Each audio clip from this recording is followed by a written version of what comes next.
नमस्कार, मैं हूं अभिषेक वर्मा और आपका बहुत स्वागत है मेरे यूट्यूब चैनल अभिषेक वर्मा एलआईसी में। आज हम बात करने वाले हैं एजेंट्स कॉन्फिडेंशियल रिपोर्ट एसीआर कैसे भरें, मोरल हैजार्ड रिपोर्ट एमएचआर कैसे भरें, अभिकर्ता का गोपनीय प्रतिवेदन या जैक नैतिक जोखिम रिपोर्ट। ये फॉर्म नंबर होता है 3251। तो आइए आज के वीडियो में हम जानेंगे कि इस फॉर्म को हम कैसे भरें। सबसे पहले देख सकते हैं अभिकर्ता का नाम व पता। तो एजेंट अपना नाम लिखेंगे। उदाहरण के साथ समझते चलते हैं। जैसे मान लीजिए कोई एजेंट है जिनका नाम है अक्षय कुमार। वो अपना कोड लिखेंगे। कोड यहाँ पे लिख सकते हैं। ये मान लेते हैं उनका कोड है। क्लब मेंबरशिप अगर कुछ है, सीएम क्लब हैं, जेडएम क्लब हैं या किसी भी क्लब में है तो वो लिखें, अन्यथा लिखने की ज़रूरत नहीं है। अब आइए डीओ अपने डेवलपमेंट ऑफिसर का कोड लिखेंगे। जैसे मान लेते हैं कि ये उनके डीओ का कोड है। मोबाइल नंबर की ज़रूरत नहीं है, लिख सकते हैं। आइए अब आगे देखते हैं उत्पाद संबंधी सूचनाएं, प्रोडक्ट रिलेटेड इन्फॉर्मेशन आपको यहाँ पे देना है। अब देखें यहाँ पे पूछा जा रहा है प्रस्तावक या प्रस्तावित व्यक्ति का नाम, name of the proposer and life to be assured. देखिए यहाँ पे ये प्रस्तावक या प्रस्तावित व्यक्ति में क्या अंतर है। जैसे उदाहरण के लिए मान लीजिए कि कोई व्यक्ति अपने बच्चे के लिए पॉलिसी ले रहा है, तो वो व्यक्ति हुआ प्रस्तावक और वो बच्चा हो गया प्रस्तावित, और दोनों एक ही व्यक्ति है। यानी कि जो व्यक्ति पॉलिसी ले रहा है स्वयं के नाम से ले रहा है, तो वो प्रस्तावक और प्रस्तावित दोनों हुआ। तो यहाँ पे हम मान लेते हैं कि कोई उपेंद्र वर्मा हैं जो अपने लिए पॉलिसी ले रहे हैं, तो उनका नाम लिखा जाएगा। ठीक है। उनकी उम्र मान लेते हैं कि 39 ईयर्स है, वो लिखेंगे आप। उसके बाद यहाँ पे प्लान्स एंड टर्म, कौन सी पॉलिसी दे रहे हैं उनको, वो आपको लिखना है। जैसे मान लेते हैं कि जीवन लाभ दे रहे हैं 936, 25 साल के लिए दे रहे हैं, और जो पीपीटी है प्रीमियम पेइंग टर्म वो 16 साल है, और जो सम एश्योर्ड है वो आप 5 लाख की अगर पॉलिसी दे रहे हैं तो 5 लाख लिखेंगे, 10 लाख की पॉलिसी है तो 10 लाख लिखेंगे आप। आइए आगे, क्या आपने प्रस्तावित योजना की शर्तें व नियम प्रस्तावित या प्रस्तावक को समझा दिए? यस।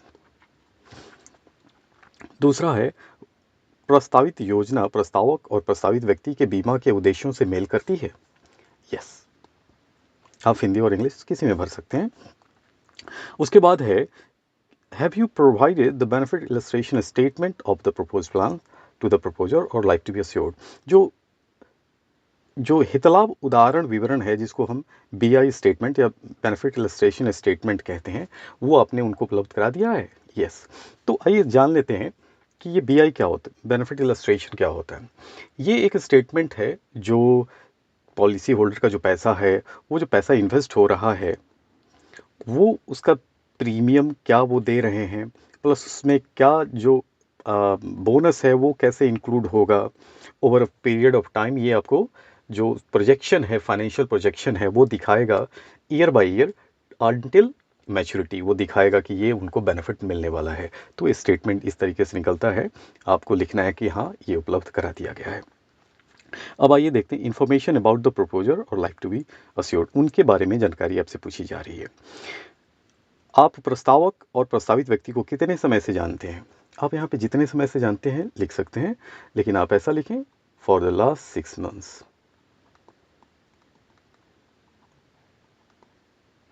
उसके बाद है क्या आप उनसे संबंधित हैं? Are you related to him? अगर उनसे रिलेशन है आपका तो लिख सकते हैं, अन्यथा आप यहाँ पे लिखें नो। उनकी शैक्षणिक योग्यता, एजुकेशनल क्वालिफिकेशन क्या है? ग्रेजुएशन है तो ग्रेजुएशन लिखें आप। जो भी है वो आप वहाँ पे लिखें। यदि प्रस्तावक और प्रस्तावित व्यक्ति भारतीय मूल का विदेशी नागरिक है तो क्या ओसीआई कार्ड की जांच कर ली गई है? सबसे पहले अगर ऐसा कोई OCI overseas citizen of India है तो लिखें, अन्यथा नॉट एप्लीकेबल आप यहाँ पे लिखेंगे। अब जान लें कि ये ओसीआई क्या होता है, overseas citizen of India card. ये जो कार्ड होल्डर होते हैं कौन से व्यक्ति होते हैं, ये कौन लोग होते हैं? देखिए, देश का जो संविधान था वो 26 जनवरी 1950 को लागू हुआ।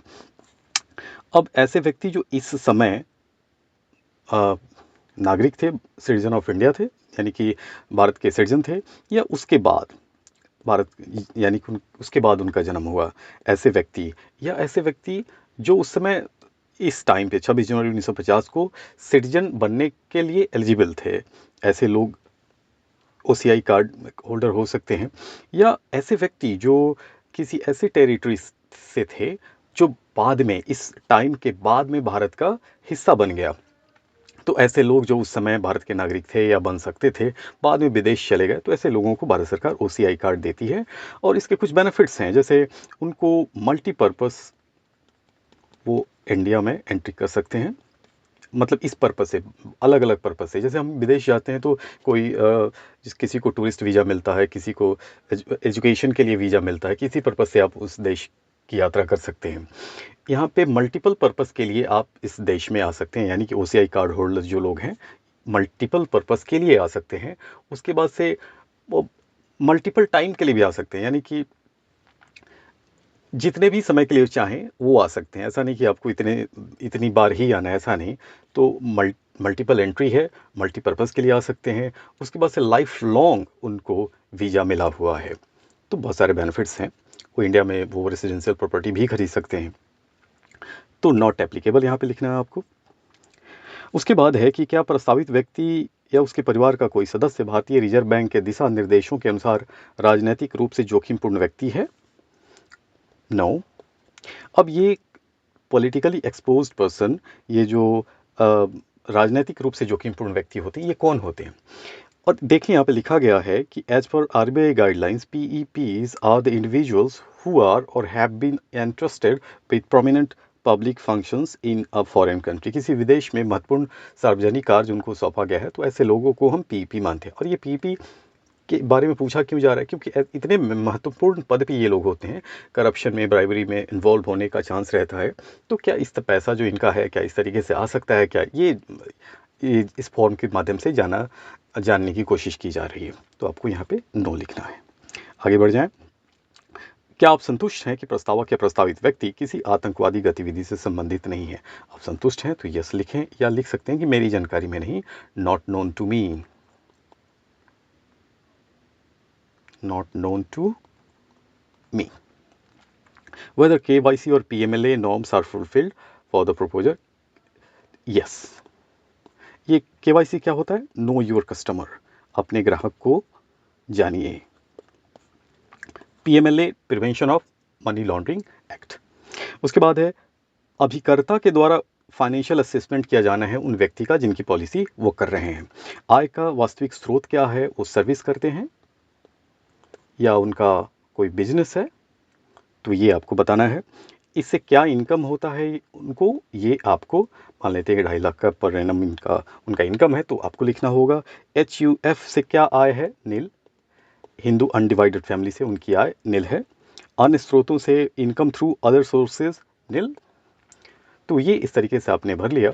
अब आपको दूसरा जो पेज है आप भरना पड़ेगा। ये देखिए क्या कहता है।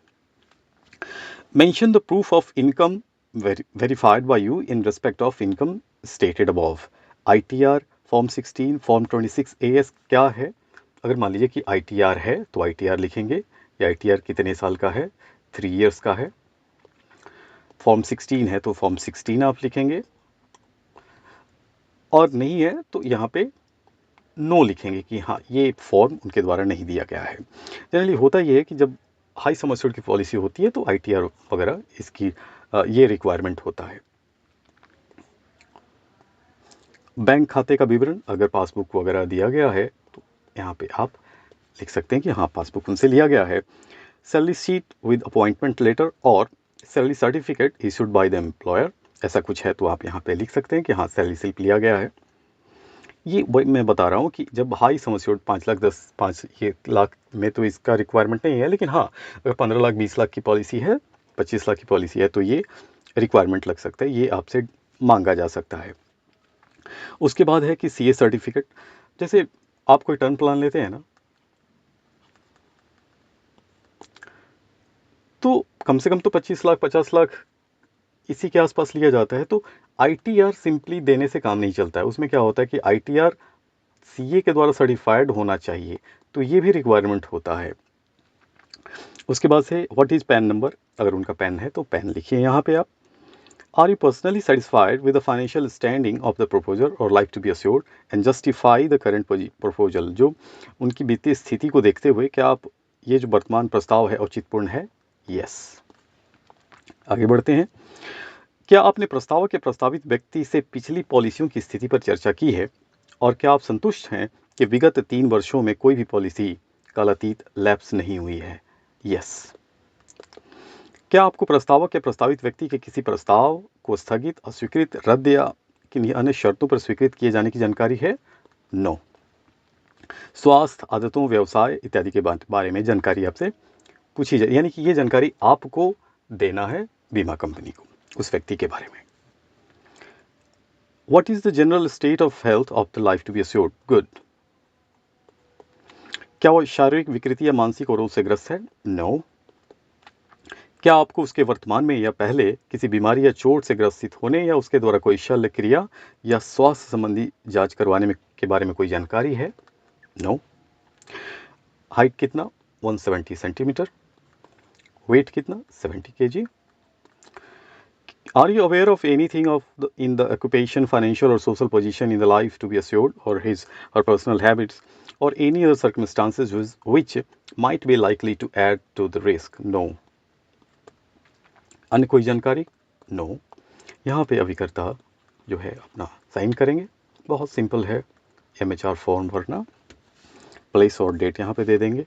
यहाँ पे जो विकास अधिकारी महोदय है वो यहाँ पे साइन करेंगे, यहाँ पे डेट देंगे। तो वीडियो अगर आपको पसंद आया हो तो वीडियो को ज़रूर लाइक करिएगा और चैनल को सब्सक्राइब कर लीजिएगा ताकि आगे आने वाले वीडियोज़ आप तक पहुँचते रहें। बहुत धन्यवाद आप सबका।